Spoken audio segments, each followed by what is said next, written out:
the last Chinese dynasty ever is the Qing. Okay, spelled either with a Q, which is the Chinese version of it, or with the CH, which is the Romanized kind of Western spelling of it. Okay, um,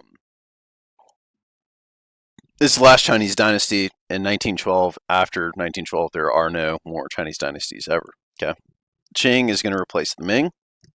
You're going to have a group known as the Manchus. Okay, from Manchuria, which is up here north of Korea. Okay, and they are divided into these various small tribes. Okay, you have Chief Tim, basically this one leader of this tribe by the name of Mirachi, which is going to bring several tribes together through the use of violence. Okay, he's going to combine them under his rule. They're then going to invade China. Okay, and China, the Qing Dynasty, literally translates to clear or the quote-unquote pure dynasty. Okay, they take the capital of China, which is Peking.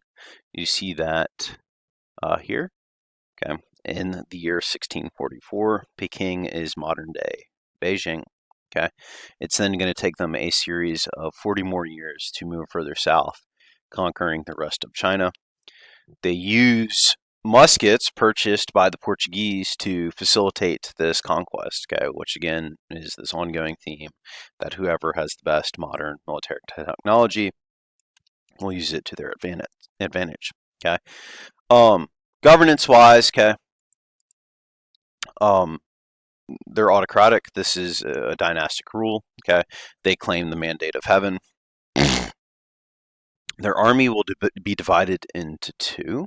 Okay, you have the banner armies, which consisted of the Manchus and their allies before they invaded Manchuria, or excuse me, before they invaded China. Okay, so these are the most loyal troops. Okay, these are the troops that are going to be based around the capital of of Peking, and around major cities. The next group in the military is known as the Green Standard Armies, and these are the soldiers that are the defeated Ming soldiers that now have pled allegiance to the Manchus. They are not as good. Their allegiance is questionable, and they're not paid as well. Okay. Japan, we already said they'll expand here. It's China will expand here. It's the largest China has been in this class so far.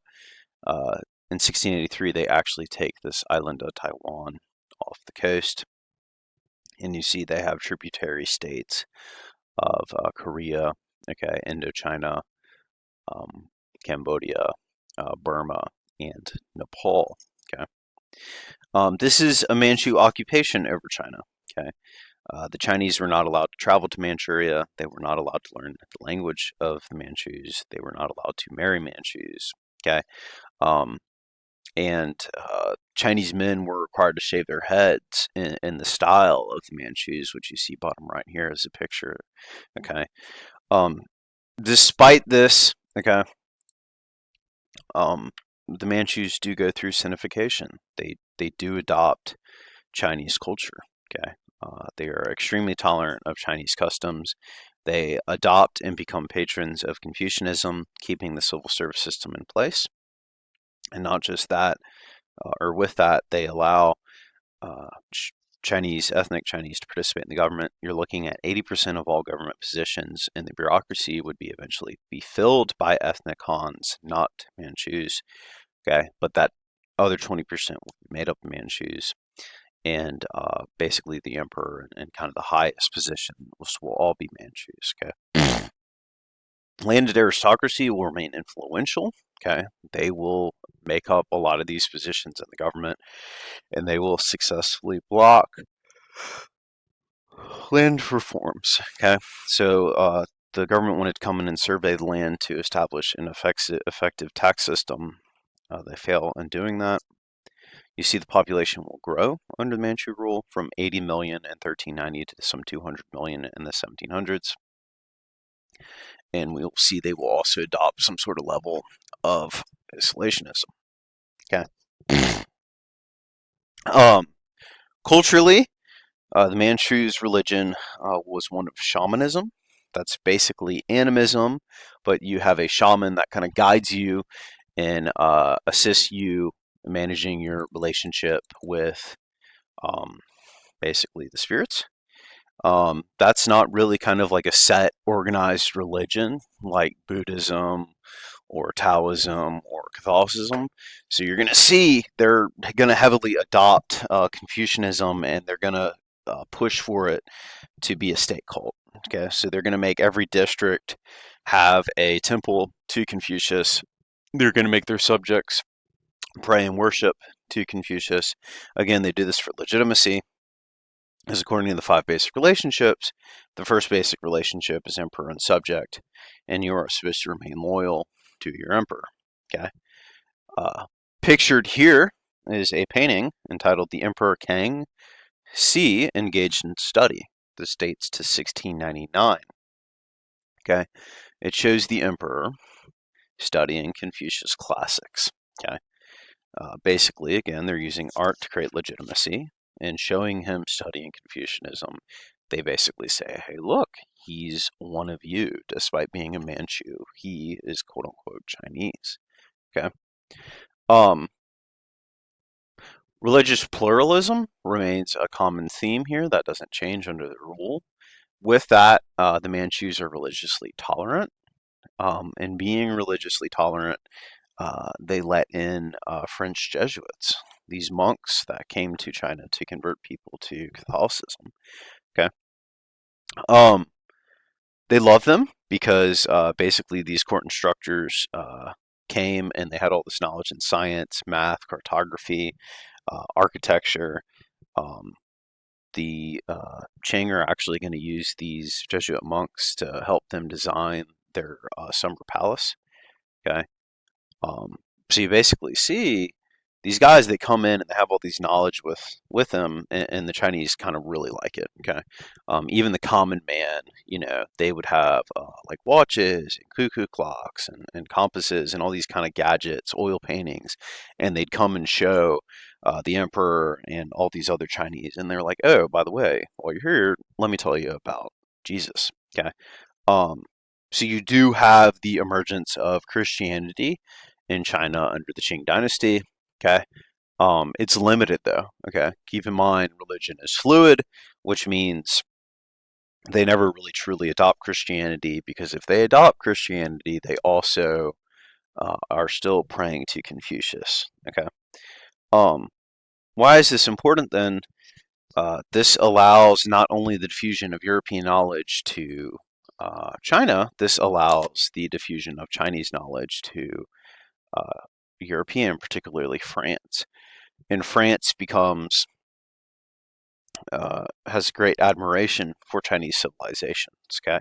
Particularly amongst the enlightened philosophers. We'll read 2 quotes here by men who had great appreciation for China. Okay, the first is Denis Diderot. Okay, these peoples are superior to all other Asiatics in antiquity, art, intellect, wisdom, policy, and in their taste for philosophy. Nay, in the judgment of certain authors, they dispute the palm in these matters with the most enlightened peoples of Europe. Voltaire also talks highly of Chinese civilization. The body of this empire has existed 4,000 years without having undergone any sensible alterations in its laws, customs, languages, or even in the fashions of apparel.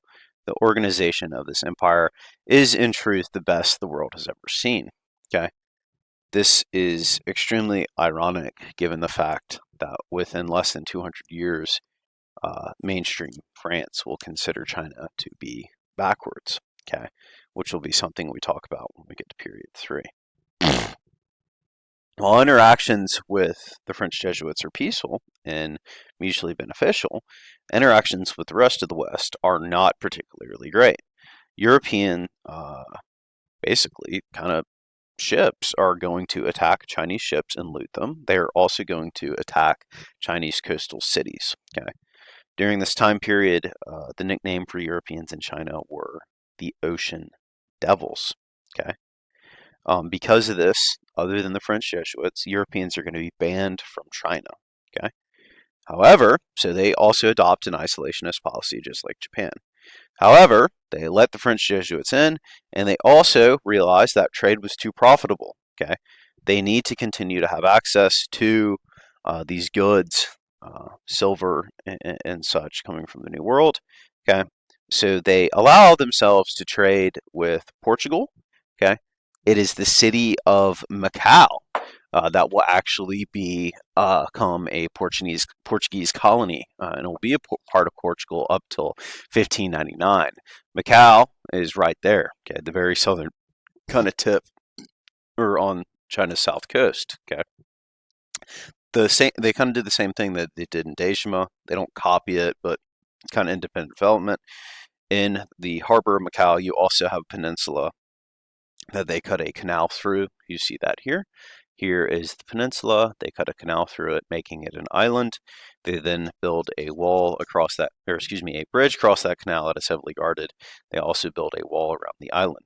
Okay, the Portuguese are allowed to stay in this island, but they are not allowed to leave. And any Chinese people who go in and trade with the Portuguese are heavily guarded. Okay, so strict supervision here.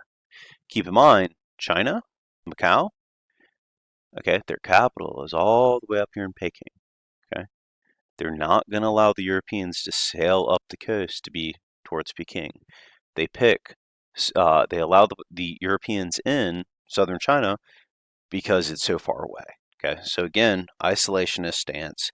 They're not completely isolationist, but they're really restricting interactions with the rest of the world.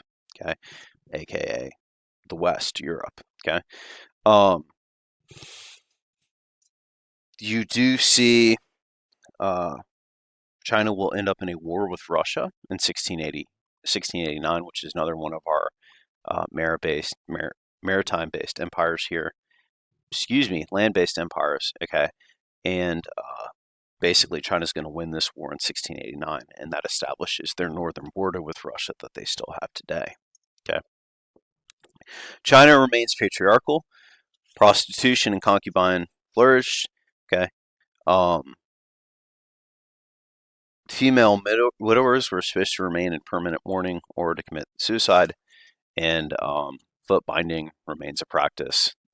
Foot binding becomes the most popular it will ever be in Chinese history, actually under the Qing Dynasty.